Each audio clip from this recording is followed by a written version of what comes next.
Assalamualaikum warahmatullahi wabarakatuh. Kita lanjut lagi ya materi untuk informatika kelas 8. Jadi mungkin di sini saya hanya baca slide-nya karena slide-nya di sini agak panjang supaya menghemat waktu. Kalian tinggal catat saja ya apa isi slide-nya. Oke, jadi untuk materi pembelajaran ke-6 ini yang kita pelajari sekarang adalah dampak media sosial. Oke, kita lanjut ya. Yang pertama adalah dampak positif dari media sosial. Di sini saya baca saja ya. Jadi media sosial itu bermanfaat untuk menjaga jalinan persaudaraan dan kekerabatan. Dengan jejaring sosial, anggota keluarga dan kerabat dapat saling terhubung. Nah, inilah dampak positifnya ya. Jadi kita bisa terhubung dengan anggota keluarga kita yang berada jauh di luar sana. Itu dampak positif yang pertama. Yang kedua, sebagai media penyebaran informasi yang terbaru dan kekinian sangat mudah menyebarkan melalui situs jejaring sosial. Hanya dalam tempo beberapa menit saja setelah kejadian, kita telah mendapatkan informasi tersebut. Jadi media sosial itu sebagai sarana untuk penyebaran informasi yang cepat, ya, yang cepat. Ya, dalam misalkan ada yang terjadi kebakaran, nah setelah kebakaran tersebut itu beberapa menit atau mungkin hitungan detik itu langsung kita terima informasinya. Pada saat kita buka Facebook, kita buka WA, nah langsung kita, oh ternyata di sana itu ada kebakaran. Jadi informasi itu cepat di media sosial. Ya. Yang ketiga itu memperluas jaringan pertemanan. Dengan menggunakan jejaring sosial, kita bisa berkomunikasi dengan siapa saja, bahkan dengan orang yang belum kita kenal sekalipun dari berbagai penjuru dunia. Jadi yang namanya media sosial itu cakupannya itu sudah mendunia ya. Nah, karena cakupannya itu sangat luas sekali, kita itu bisa mencari teman di berbagai belahan dunia. Atau di Indonesia misalkan kita mencari teman di daerah lain, di di pulau yang lain, misalkan di Jawa, di Sumatera, atau mungkin di Jakarta, kita dapat teman dengan menggunakan media jejaring sosial atau sosial media ya. Nah, itu. Kemudian yang selanjutnya, situs jejaring sosial membuat anak dan remaja menjadi lebih bersahabat, perhatian, dan empati. Nah, ini juga ya. Ini juga karena adanya media sosial itu, kita lihat statusnya, kita memberikan empati, perhatian, bilang oh sabar ya. Kalau misalkan ada yang ada yang dapat musibah, ya kita beri empati mereka, kita beri semangat ya. Kurang lebih seperti itu ya dampak positifnya. Kemudian yang selanjutnya sebagai sarana untuk mengembangkan keterampilan sosial.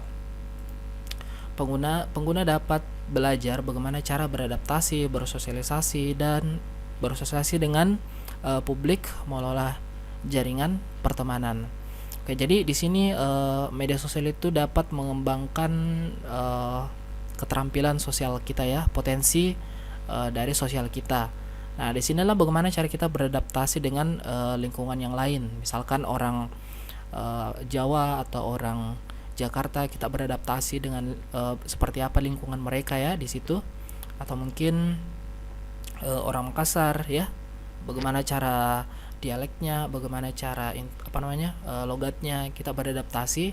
Nah, disinilah bagaimana cara kita memanage kemampuan atau keterampilan sosial kita supaya kita itu bisa nyambung sama orang tersebut. Intinya bagaimana kita bisa mengembangkan keterampilan sosial kita. Kemudian internet sebagai media komunikasi, setiap pengguna internet dapat berkomunikasi dengan pengguna lain di seluruh dunia. Nah, ini sama seperti yang tadi. Jadi kita dapat berkomunikasi dengan pengguna lain yang ada di dunia. Oke, dampak positif yang ketujuh.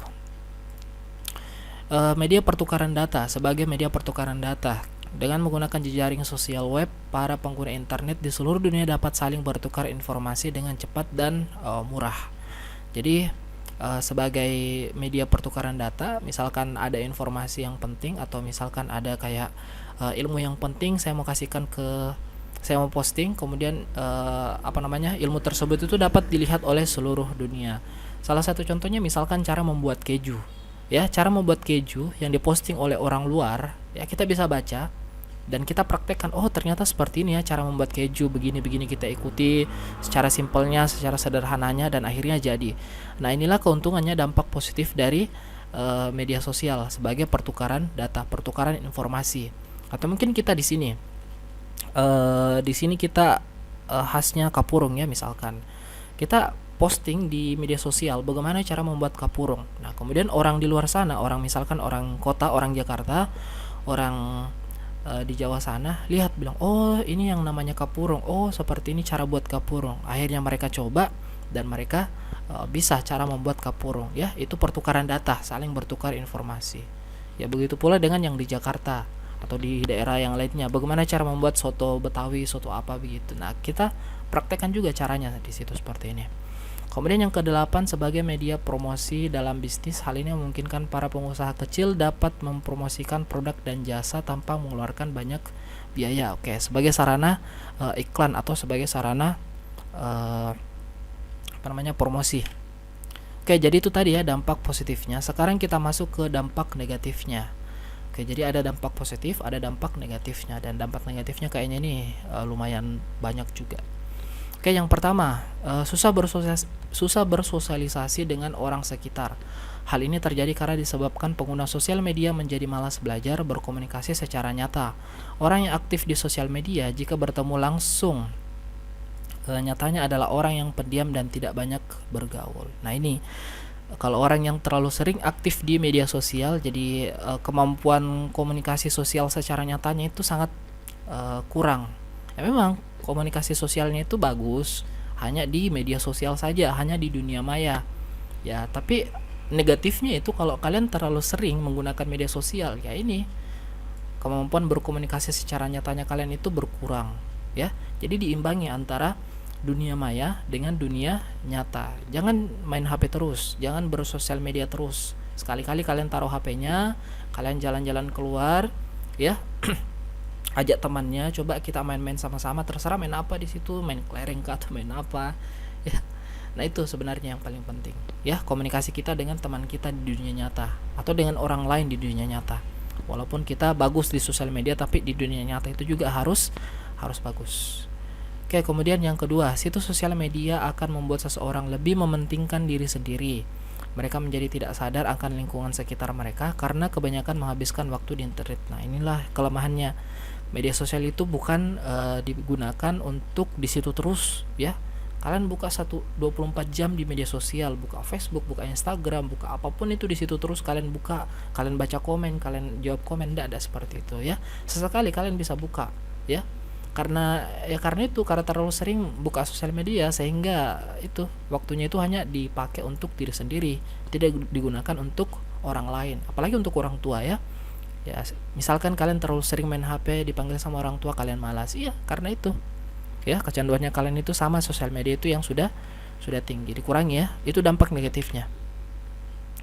Kemudian yang ketiga, tertinggal dan terlupakannya berbahasa formal karena menggunakan bahasa sosial apa ini? Wah, salah ketik ini. Sering menggunakan bahasa informal. Intinya sering menggunakan bahasa informal dalam kesehariannya.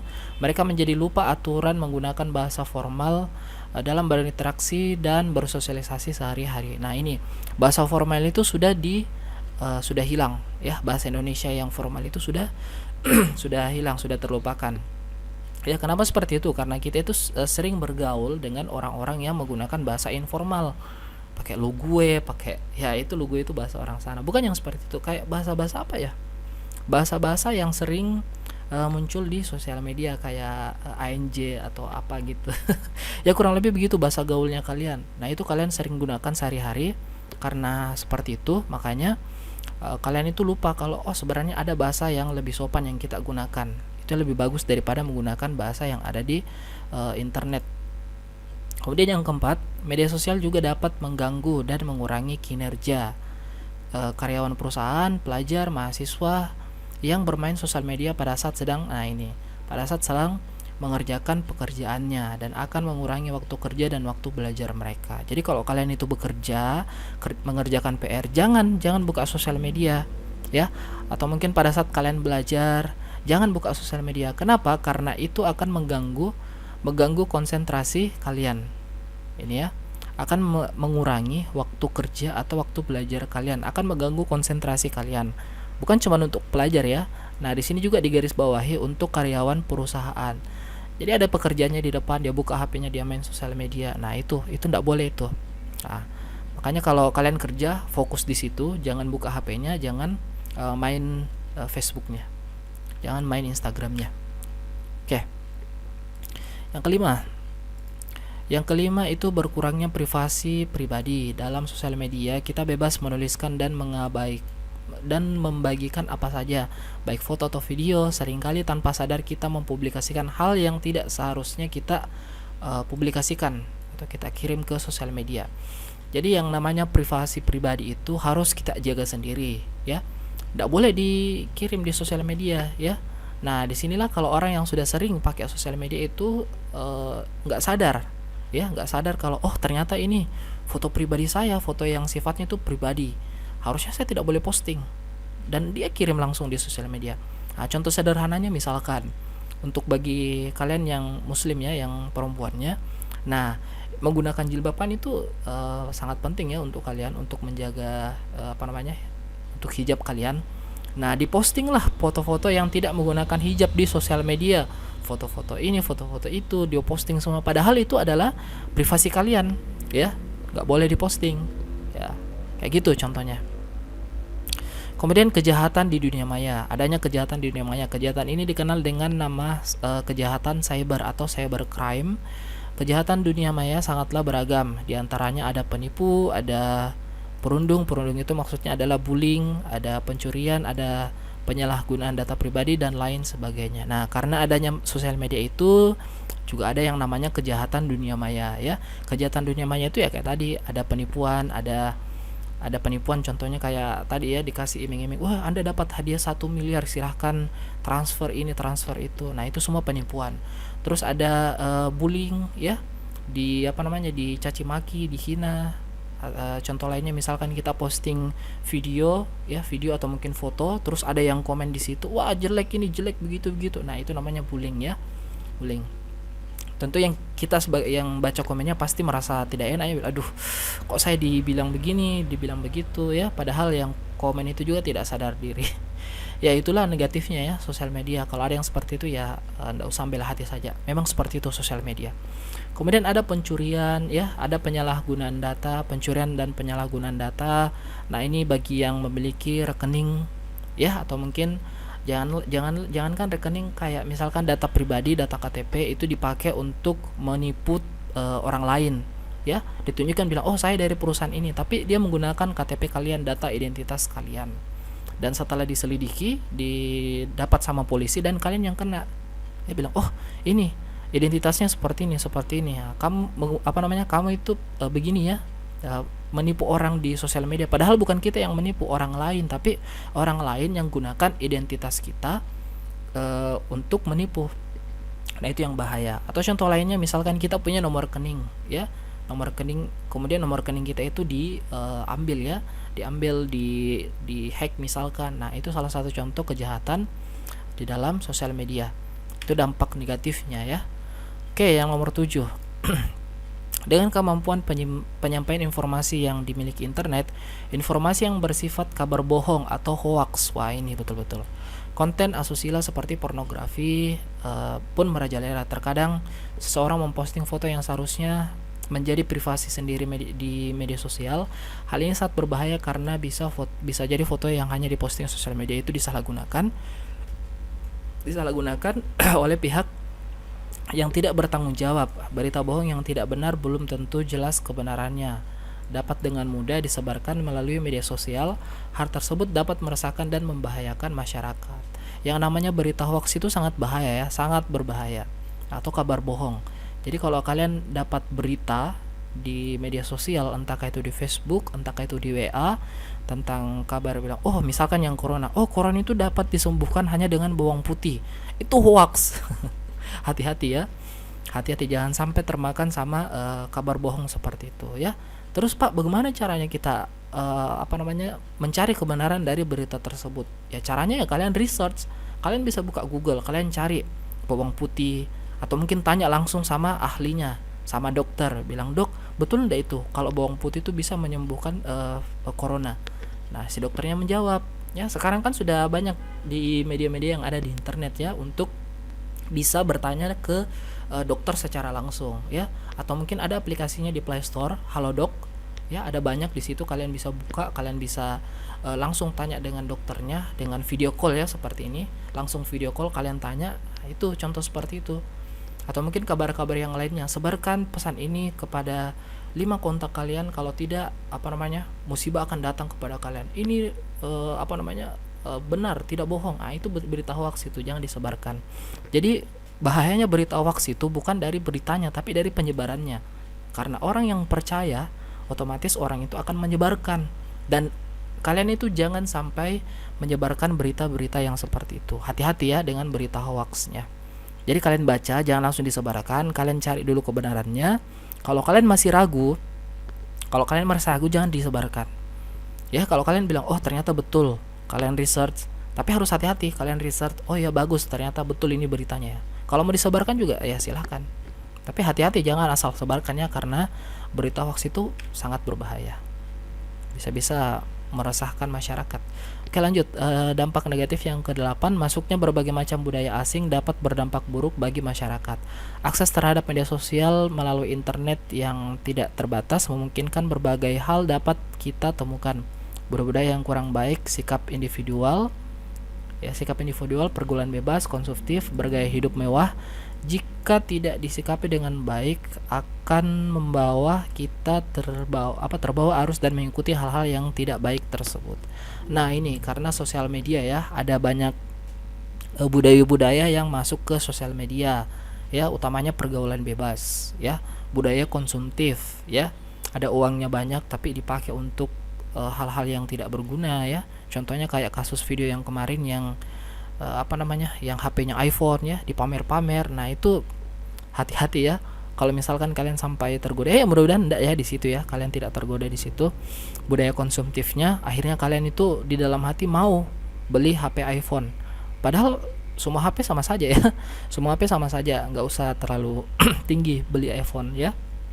Kecuali kalian punya uang yang oke lah, ada uangnya ya, silakan dibeli, tapi saya rasa nggak perlu, itu namanya mubazir ya. Mending kalian beli HP yang pakai ya HP yang biasa-biasa saja ya. Nah, itu karena adanya video yang seperti itu sampai-sampai kalian mau yang seperti itu. Jangan ya, hati-hati. Bukan cuma HP ya, ada banyak sekali. Misalkan sepatu, ada baju, kalian lihat di sosial media bilang, waduh, akhirnya kalian itu merasa tertarik ingin membeli sepatu yang seperti itu ya. Oke, kita lanjut yang ke-9. Ini yang terakhir kayaknya ya, yang terakhir. Yang terakhir itu mengganggu kesehatan tubuh. Jika mata kita terlalu sering melihat layar HP, maka akan menimbulkan masalah yang serius. Selain itu, terlalu lama bermain HP dapat menimbulkan stres pada otak. Hal tersebut tentu